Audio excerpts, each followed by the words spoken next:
the Americans had to leave Afghanistan, the war dogs and many dogs were left behind. They simply couldn't come, and the United States issued a ban, the CDC issued a ban on the importation of dogs from 113 countries, Afghanistan being one of them. So it was virtually impossible for the dogs to be evacuated to safety.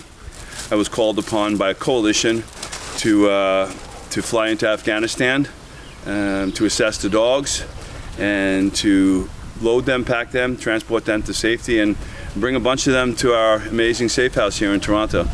In Afghanistan, you're going through these checkpoints. You know, it's extremely nerve-wracking and scary. Probably the most fearful mission I've ever done. It's very complex in nature, getting all the paperwork done.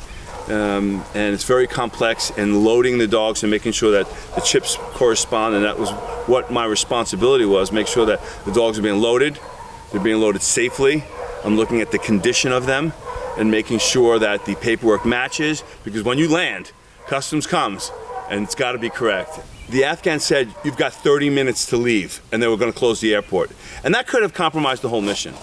And at that point, it was almost like throwing luggages, throwing food, throwing supplies, and screaming. And the Russians, close the doors, let's get out of here, let's get out of here. Literally, we took off with minutes on the clock before they closed the airport. When dogs are rescued, they're traumatized in many different ways. There are many different forms of torture, there's many different forms of neglect, and there's many different scenarios where when dogs are rescued, they start the rehabilitation of trusting humans again. Trusting other dogs. So the rehabilitation process is extremely important. Consistency, continuity are really important factors. We have no dogs left behind. We have very strict schedules. Times the dogs eat, times their rooms are clean, times they're going out.